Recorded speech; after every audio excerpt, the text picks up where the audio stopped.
Hello friends, எல்லோரும் எப்படி இருக்கீங்க? இன்றைக்கி சட்டுன்னு ஒரு சட்னி ரெசிபிஸ் பார்த்துட்டு வந்துடலாம்.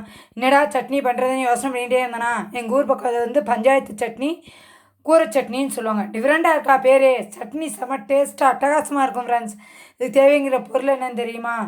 2 மீடியம் சைஸ் தக்காளி, கொஞ்சமாக புளி, ஒரு சின்ன துண்டு இஞ்சி, டேஸ்ட்டுக்கு தகுந்த மாதிரி வரமிளகா போட்டுக்கோங்க. நான் இன்றைக்கி ஒரு 7 வரமிளகா எடுத்து வச்சுருக்கேன்.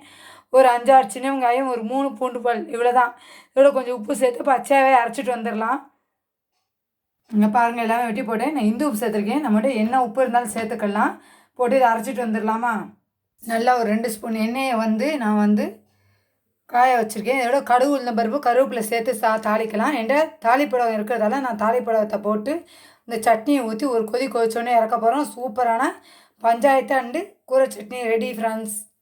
வடகம் போட்டதெல்லாம் வடகம் நல்லா பொரிஞ்சிருச்சு. இப்போ நம்ம அரைச்சி வச்சுருக்க சட்னியை ஊற்றிடுவோம். பாருங்கள் ஃப்ரெண்ட்ஸ், நல்லா கொதிச்சிருச்சா? இப்போ ஆஃப் பண்ணிடலாம். இவ்வளோதான் ஃப்ரெண்ட்ஸ். பிடிச்சா லைக் பண்ணுங்கள், ஷேர் பண்ணுங்கள், சப்ஸ்கிரைப் பண்ணுங்கள்.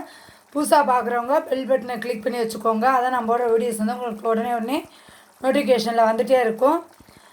பார்க்குறவங்க எல்லாருமே சப்ஸ்கிரைப் பண்ணுங்கள் ஃப்ரெண்ட்ஸ். கொஞ்சம் ஆதரவு கொடுங்க. தேங்க்யூ. அடுத்த ஒரு புது வீடியோவில் உங்களை வந்து நான் சந்திக்கிறேன். இது இட்லி, தோசை எல்லாத்துக்குமே செமையாக அட்டகாசமாக இருக்கும். வரமிளகா மட்டும் காரத்துக்கு தகுந்த மாதிரி, உங்களோட காரத்துக்கு தகுந்த மாதிரி சேர்த்துக்கோங்க. நாங்கள் வந்து கொஞ்சம் சுள்ளுன்னு சாப்பிடுவோம். நல்லா நான் வந்து ஒரு 7 வரமிளகா சேர்த்தேன்.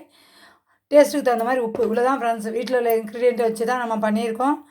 நீங்களும் இது மாதிரி பண்ணி பாருங்கள் ஃப்ரெண்ட்ஸ். பாய். அடுத்து ஒரு புது ரெசிபியோட உங்களை வந்து சந்திக்கிறேன்.